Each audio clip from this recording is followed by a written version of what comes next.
Well, I can't keep live service, so we're going to just start doing videos.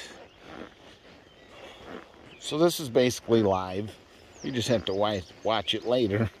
So I'm working on my straight lines, trying to get the horse straight, and then me just trying to ride straight.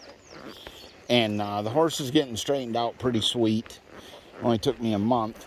It actually took me like 2 weeks if you don't want to count the first 2 weeks of learning how to ride all over again. But this whole end down here is kind of a mess. But I come up here and I hit my 90. Right here's where I've been trying to just go straight. I mean, the line's straight for where I was riding, so. And then the horse needs to stay straight. Just walking in a straight line is hard to do. If you haven't tried doing it, try it sometime. You can see her head moving all over. This is work. Just going in a straight line's work. I just adjusted. It's kind of like driving a boat on water. You got to keep readjusting. This is my other 90 right here. Doing all this at a lope. And then I come down here. These two corners are pretty nice. But I'm doing the right lead because she bends. She don't lope straight on the right lead. She does now. But that's like, today's really, just the last couple days, she's really straightened out for me. But you can see that fades in.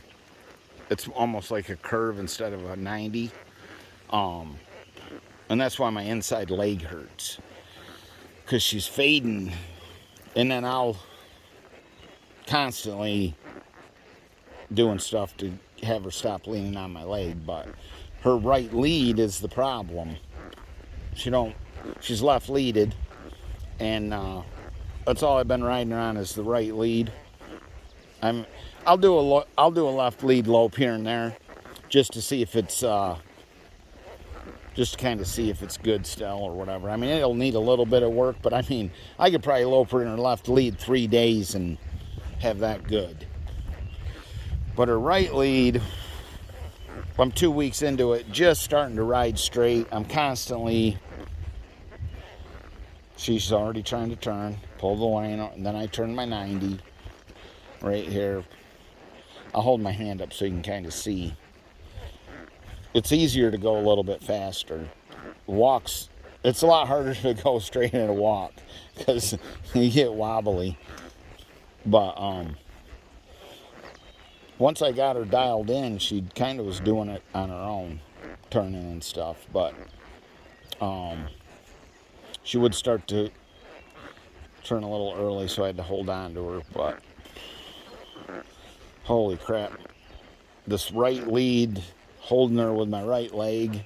I can't wait till this is done. It's a lot of work. And then I do my 90 here. And I gotta shorten my reins up a little bit. Oh. I was shortening my reins up. Maybe we try and lope one with the phone. We'll see how it works.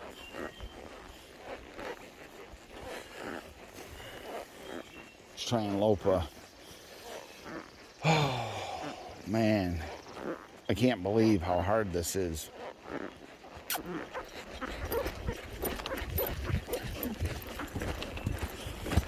You gotta get that poop. That beginning lope.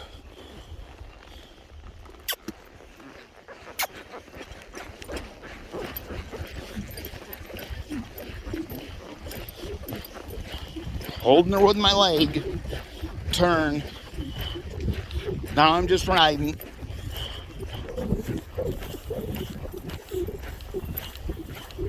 Holding her with my leg.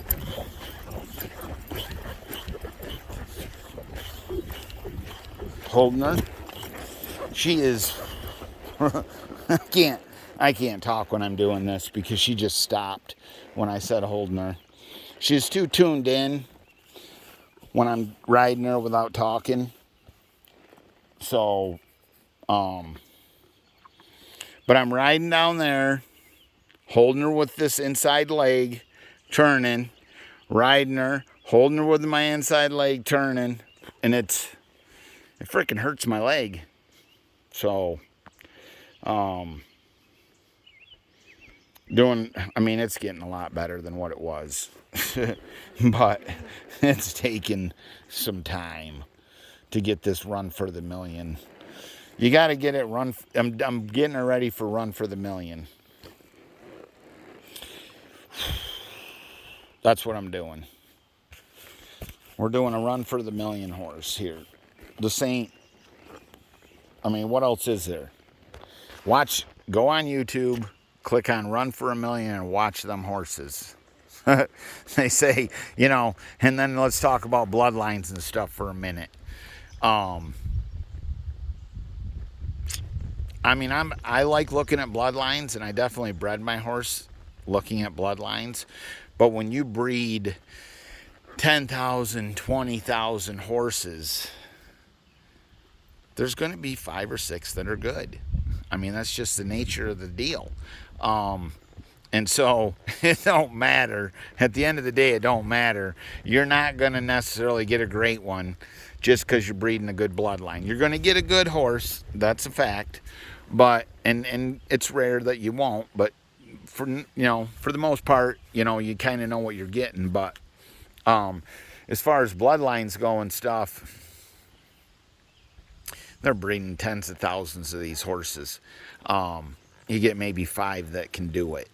And then you got, 400 that show up at the show, the futurity, and then you got the breeders and all that stuff. And you get 400 that show up, and then you get your top 30 to make the finals. And realistically, 5 horses out of them 400. And then that's just the 400 that just showed up. That's not counting the 4,000 or 40,000 that were bred. So there's probably some freaking good ones that never even made it to the show that are better than some of them top 5. Who knows? But you just work with what you got and hope for the best. That's what you do. You work with what you got and hope for the best. What do you think, chick? There's your reining horse right there. All right, peace out. We're gonna work on this every day until it gets right, and then we'll do something else. Peace out.